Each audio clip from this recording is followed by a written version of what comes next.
സർവത്ര ഗോവിന്ദ നാമസങ്കീർത്തനം ഗോവിന്ദ ഗോവിന്ദ. ശ്രീ ഗുരുവായൂരപ്പ ശരണം. സദ്ഗുരവേ നമ. ഹരേ കൃഷ്ണ. ശ്രീമന്നാരായണീയം ദശകം 14 കപിലാവതാരം.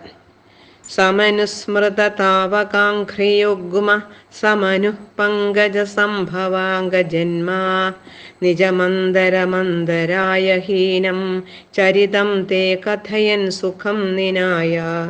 സമയേ ഖലു തത്ര കർദ്ധമാഖ്യോ ദ്രുഹിണച്ഛായ ഭവസ്തദീയവാചാ ധൃതസർഗരസോ നിസർഗരമ്യം ഭഗവംസ്ത്വാമയുധം സമാസിഷേവേ.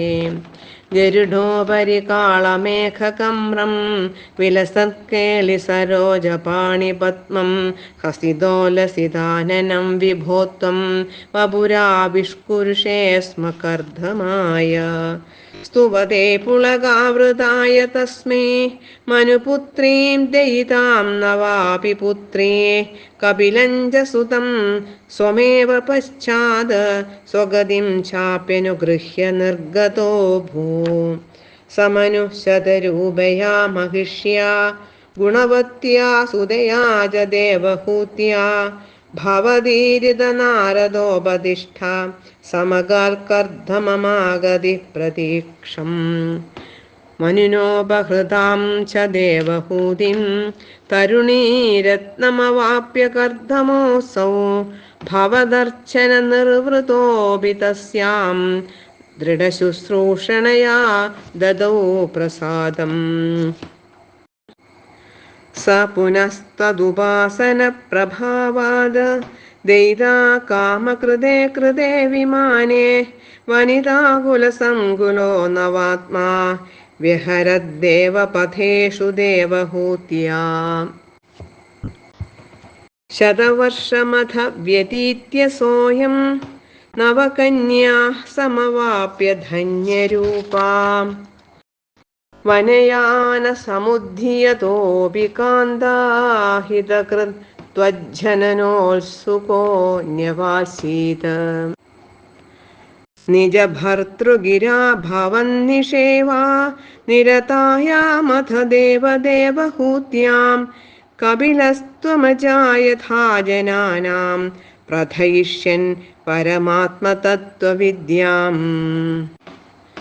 വനമേയുഷി കർദ്ധമേ പ്രസന്നേ മദസർവസ്വമുപാദിശൻ ജനന്യൈ കപിലാത്മക വായുമന്ദിരേശ ത്വരിതം ത്വം പരിപാഹി മാം ഗദൗഖാത്. സർവം ശ്രീകൃഷ്ണാർപ്പണമസ്തു. സർവത്ര ഗോവിന്ദ നാമസങ്കീർത്തനം ഗോവിന്ദ ഗോവിന്ദ. ഹരേ കൃഷ്ണ. കൃഷ്ണോ രക്ഷതു മാം ചരാചരഗുരു കൃഷ്ണം നമസ്യേ സദാ. കൃഷ്ണേനൈവ സുരക്ഷിതോഹമസകൃത് കൃഷ്ണായ ദത്തം മന. കൃഷ്ണാദേവ സമുദ്ഭവോ മമ വിഭോ കൃഷ്ണസ്യ ദാസോऽസ്മ്യഹം. കൃഷ്ണേ ഭക്തിരജഞ്ചലാസ്തു ഭഗവൻ. ഹേ കൃഷ്ണ തുഭ്യം നമാം. പീതാംബരം കരവിരാജിതശംഖചക്രകൗമോദഗീ സരസിജം കരുണാസമുദ്രം രാധാസഹായമതിസുന്ദരമന്ദഹാസം വാതാലയേശമനിശം ഹൃദി ഭാവയാമി. ശ്രീഗുരുവായൂരപ്പാ ശരണം. ഗുരുർബ്രഹ്മ ഗുരുർവിഷ്ണു ഗുരുർദേവോ മഹേശ്വര ഗുരു സാക്ഷാത് പരബ്രഹ്മ തസ്മൈ ശ്രീ ഗുരവേ നമഃ. ഓം നമോ ഭഗവതേ വാസുദേവായ. ശ്രീമന്നാരായണീയം ദശകം 14 ഇന്ന് അനുസ്മരിക്കുന്നത്. ശ്രീമദ് ഭാഗവതത്തിലെ തൃതീയ സ്കന്ധം 21 മുതൽ 24 കൂടി ഉള്ള അധ്യായങ്ങളിൽ പ്രതിപാദിച്ചിട്ടുള്ളതാണ് ഈ ദശകത്തിൽ സംഗ്രഹിച്ചിട്ടുള്ളത്. ഭഗവാൻ വരാഹരൂപിയായിട്ട് അവതരിച്ച് ഭൂമിയെ പ്രതിഷ്ഠിച്ചതിന് ശേഷം മനുവിൻ്റെ പ്രജാപരിപാലന പ്രകാരമാണ് ആദ്യം വിവരിക്കുന്നത്. ഈ ദശകത്തിലാണ് കപിലാവതാരം പറയണത്. ഭാഗവതത്തിൽ 21-ാമത്തെ അധ്യായത്തിൽ തുടങ്ങുമ്പോൾ വിതുരൻ മൈത്രേയ മഹർഷിയോട് സുപ്രസിദ്ധനായ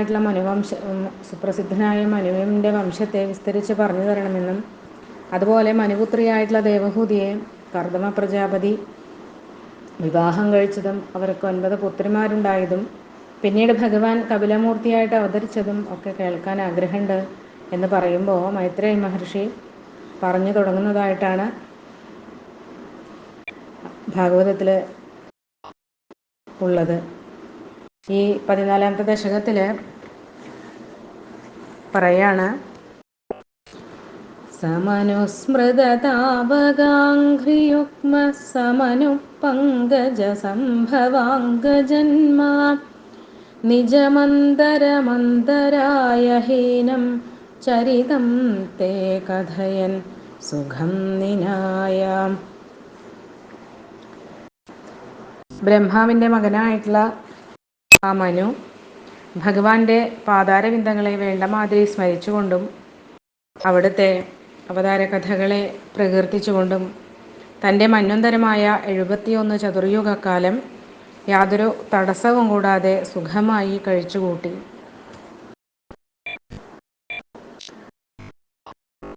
സമയേ ഖലു തത്ര കർദമാഖ്യോ ദ്രുഹിണച്ഛായ ഭവസ്തദീയഭാജാ ധൃതസർഗരസോ നിസർഗരമ്യം ഭഗവം സ്ത്വാമയുധം സമാസിഷേവേ. ആ കാലത്ത് തന്നെ ബ്രഹ്മാവിൻ്റെ ഛായയിൽ നിന്നുണ്ടായ കർദമൻ എന്ന പേരായിട്ടുള്ള പ്രജാപതി ബ്രഹ്മാവിൻ്റെ തന്നെ നിർദ്ദേശം അനുസരിച്ചിട്ട് സൃഷ്ടി തൽപരനായിട്ട്, അല്ലയോ ഭഗവാനെ, നിസർഗരമ്യം ത്വാം, പ്രകൃത്യാ തന്നെ സുന്ദരമൂർത്തിയായിട്ട് അങ്ങയെ 10,000 കൊല്ലക്കാലം ഭജിച്ച് സേവിച്ചു. പണ്ടൊക്കെ അങ്ങനെയായിരുന്നു. എല്ലാ കർമ്മങ്ങളും തുടങ്ങുന്നതിന് മുൻപ് ഭഗവാനെ തപസ് ചെയ്ത് പ്രീതിപ്പെടുത്തിയതിന് ശേഷമാണ് കർമ്മങ്ങളൊക്കെ ആരംഭിച്ചിരുന്നത്. കർദമൻ്റെ തപസ്സിൽ സന്തുഷ്ടനായിട്ടുള്ള ഭഗവാൻ കർദമൻ എങ്ങനെയാണോ ഏത് രൂപത്തിലാണോ ഭഗവാനെ ധ്യാനിച്ചിരുന്നത് ആ രൂപത്തിൽ പ്രത്യക്ഷപ്പെട്ടു. ഇവിടെ ഭാഗവതത്തിൽ ഭഗവാന്റെ ആ രൂപത്തെ വളരെ മനോഹരമായിട്ട് വർണ്ണിക്കുന്നുണ്ട്. 21-ാമത്തെ അധ്യായത്തിൽ 9, 10, 11 എന്നീ ശ്ലോകങ്ങളിൽ സദം വിരജമർക്കാഭം സിതപത്മോത്പലസ്രജം സ്നിഗ്ധനീലാളകവ്രാത വക്ത്രാബ്ജം വിരജോംബരം കിരീടിനം കുണ്ടലിനം ശംഖചക്രഗദാധരം ശ്വേതോത്പലക്രീഡനകം മനസ്പർശസ്മിതേക്ഷണം വിന്യസ്തചരണാംഭോജമംസദേശേ ഗരുത്മത ദൃഷ്ട്വാഘേവസ്ഥിതം വക്ഷ ശ്രിയം കൗസ്തുഭഗന്ധരം.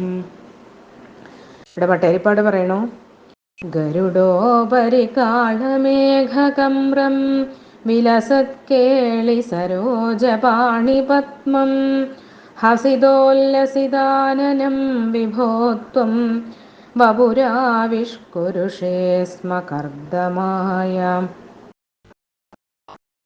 സർവവ്യാപിയായിട്ടുള്ള ഭഗവാനെ, അങ്ങ് ഗരുഡൻ്റെ പുറത്തു കയറി മഴക്കാറ് പോലെ മനോഹരവും കളിത്താമരപ്പൂവ് കയ്യിലെടുത്തിരിക്കുന്നതും പുഞ്ചിരിപ്രഭ പരന്ന് ശോഭിക്കുന്ന മുഖത്തോടു കൂടിയതുമായിട്ടുള്ള ആ സ്വരൂപം കർദമന് പ്രത്യക്ഷമാക്കി. ഭഗവാൻ പ്രത്യക്ഷപ്പെട്ടപ്പോൾ കർദമ പ്രജാപതി ആനന്ദപുളകം കൊണ്ട് ഭഗവാനെ സ്തുതിച്ചു. കർദമൻ്റെ സ്തുതിയൊക്കെ കേട്ട് സന്തുഷ്ടനായിട്ടുള്ള ഭഗവാൻ കർദമനെ അനുഗ്രഹിക്കുന്നുണ്ട്. കർദമൻ്റെ മനസ്സിലെ കാര്യങ്ങളൊക്കെ ഭഗവാന് നേരത്തെ അറിയാം. അതിനുള്ള കാര്യങ്ങളൊക്കെ ഞാൻ ചെയ്തു വച്ചിട്ടുണ്ടെന്നും സ്വയംഭൂമനു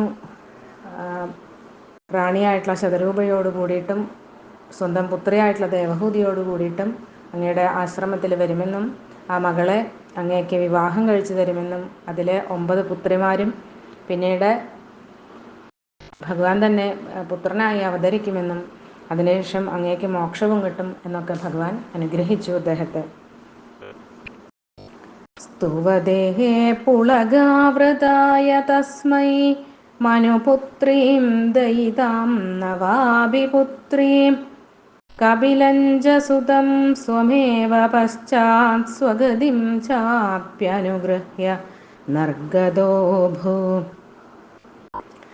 സ്തുതിക്കുന്നവനും ആനന്ദപുളകം കൊള്ളുന്നവനുമായിട്ടുള്ള കർദമന് മനുവിൻ്റെ മകളായിട്ടുള്ള ദേവഹൂതിയെ പത്നിയായും അവളിൽ 9 പുത്രിമാരെയും പിന്നീട് ഭഗവാൻ തന്നെ കപിലൻ എന്ന പുത്രനായും ഒടുവിൽ മോക്ഷത്തെയും നൽകി അനുഗ്രഹിച്ചുകൊണ്ട് ഭഗവാൻ ഇതെല്ലാം പറഞ്ഞിട്ട് അവിടെ നിന്ന്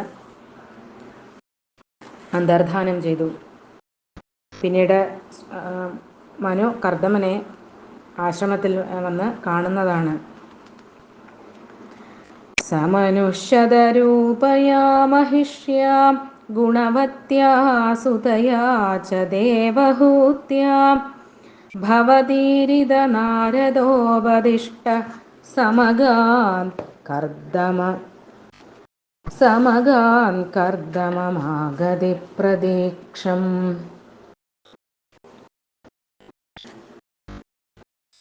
ഭഗവാനാൽ പ്രേരിതനായിട്ടുള്ള നാരദ മഹർഷി ഉപദേശിച്ച പോലെ ആ സ്വയംഭൂമനു ശതരൂപ എന്ന പട്ട മഹർഷിയോടും ഗുണവതിയായിട്ടുള്ള ദേവഹൂതി എന്ന മകളോടും കൂടിയിട്ട് അവരുടെ വരവ് കാത്തിരിക്കുന്ന ആ കർദമന്റെ ആശ്രമത്തിലേക്ക് വന്നു ചേർന്നു. പിന്നീട് കർദമന്റെയും ദേവഹൂതിയുടെയും വിവാഹത്തിന്റെ കാര്യമാണ് പറയണത്. മനുനോപഹൃതാം ച ദേവഹൂതിം തരുണീരത്നമവാപ്യ കർദമോസൗ ഭവദർച്ചന നിർവൃതോപി തസ്യാം ദൃഢശുശ്രൂഷണയാ ദധൗ പ്രസാദം.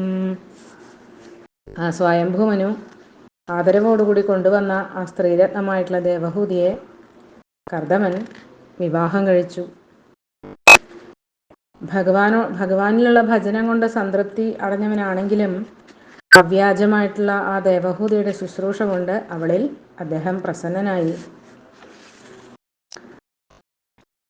ഒരു തരത്തിലുള്ള ലോഭമോ സ്വാർത്ഥതയോ ഒന്നുമില്ലാതെ വളരെ നിഷ്ഠയോടുകൂടി സ്നേഹത്തോടുകൂടി വിനയത്തോടു കൂടിയിട്ടാണ് ദേവഹൂതി കർദമനെ ശുശ്രൂഷിച്ചത്. സ പുനസ്ത്വതുപാസന പ്രഭാവാൻ ദയിതാ കാമകൃതേ കൃതേ വിമാനേ വനിതാകുലസങ്കുലോ നവാത്മാ വ്യഹരദ്ദേവപഥേഷു ദേവഹൂത്യാ. ആ കർദമൻ ദേവഹൂതിയെ സന്തോഷിപ്പിക്കാനായിട്ട്, ആ മനോരഥം സാധിപ്പിച്ചു കൊടുക്കാനായിട്ട് ഭഗവാനെ ഉപാസിച്ച് കിട്ടിയിട്ടുള്ള ആ മാഹാത്മ്യം കൊണ്ട് വളരെ ദിവ്യമായിട്ടുള്ള ഒരു വിമാനം നിർമ്മിക്കുകയും അനേകം ദിവ്യ നാരീ പരിവൃതനായിട്ട് 9 ആകൃതി കൈക്കൊണ്ട് ദേവഹൂതിയോടുകൂടി ദിവ്യമായിട്ടുള്ള ഭൂമികളിൽ വേടിച്ചു. ശതവർഷമധവ്യതീത്യ സോയം നവകന്യാ സമവാപ്യ ധന്യരൂപ വനയാന സമുദ്യതോ വികാന്താഹിതകൃത്വജ്ജനനോത്സുകോ ന്യവാത്സീത. അതിനുശേഷം 100 സംവത്സരം ഈ ക്രീഡാസുഖങ്ങളൊക്കെ അനുഭവിച്ച് 9 പുത്രിമാരെയും ലഭിച്ചു കഴിഞ്ഞപ്പോൾ അദ്ദേഹം മുമ്പ് പറഞ്ഞ വാക്കിൻ്റെ അടിസ്ഥാനത്തിൽ സന്താനപ്രാപ്തി ഉണ്ടായിക്കഴിഞ്ഞാൽ തപസ് ചെയ്യാൻ പോകുന്ന പറഞ്ഞ പ്രകാരം അദ്ദേഹം കാട്ടിലേക്ക് പോകാനായിട്ട് ഒരുങ്ങി. അപ്പോൾ ദേവഹൂതി അദ്ദേഹത്തിനോട് പറയാണ്, ഈ 9 പുത്രിമാരെ വിവാഹം കഴിച്ച് അയക്കണത് ഒരു മാതാപിതാക്കളുടെ കടമയാണല്ലോ. അവരെ വിവാഹം കഴിച്ച് അയക്കുകയും അതുപോലെ ഒരു ആത്മതത്വം എനിക്ക് ഉപദേശിച്ച് തരാനായിട്ടൊരു പുത്രനെയും കൂടെ തരണം എന്ന് പറഞ്ഞപ്പോൾ അവളുടെ ഹിതം നോക്കുന്നവനായിട്ട്, അതുപോലെ ഭഗവാൻ നേരത്തെ വാക്ക് പറഞ്ഞിട്ടുണ്ടല്ലോ തൻ്റെ മകനായിട്ട് ജനിക്കുന്ന, അപ്പോൾ ഭഗവാന്റെ ജനനത്തിൽ താല്പര്യത്തോടു കൂടിയവനായിട്ട് ഗൃഹത്തിൽ തന്നെ കുറച്ചു കാലം കൂടി താമസിച്ചു. നിജഭർതൃഗിരാഭവം നിഷേവാ നിരതായാമഥ ദേവഹൂത്യാം കപിലസ്ത്വമജായധാ ജനാനാം പ്രഥയിഷ്യൻ പരമാത്മതത്വവിദ്യാം. ഭഗവാനെ പിന്നീട് ആ ഭർത്താവിൻ്റെ ഉപദേശമനുസരിച്ച് ദേവഹൂതി ഭഗവാനെ ഭജിച്ചു. ആ ദേവഹൂതിയിൽ ജനങ്ങളുടെ ഇടയിൽ ഉത്തമമായിട്ടുള്ള ആത്മവിദ്യ പ്രകാശിപ്പിക്കുന്നതിനായിട്ട് അവിടുന്ന് കപിലമുനിയായിട്ട് അവതരിച്ചു.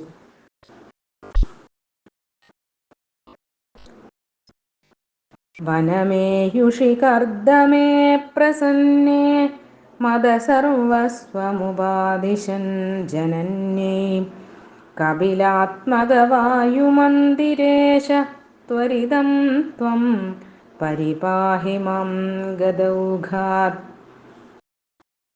കപിലമൂർത്തിയായിട്ടുള്ള അവതരിച്ചാലേ അല്ലയോ ഗുരുവായൂരപ്പ, കൃതകൃത്യനായിട്ടുള്ള ആ കർദമൻ വനത്തിലേക്ക് തപസ്സിനായിട്ട് പോയപ്പോൾ അമ്മയ്ക്ക് മതസിദ്ധാന്തങ്ങളുടെ എല്ലാം സാരാംശം ഉപദേശിക്കുന്ന ആ ഭഗവാനെ, അവിടുന്ന് എന്നെ വേഗത്തിൽ എല്ലാ രോഗങ്ങളെയും മാറ്റിത്തന്ന് രക്ഷിക്കണേ എന്ന് പ്രാർത്ഥിച്ചുകൊണ്ടാണ് ഈ ദശകം സമാപിക്കുന്നത്.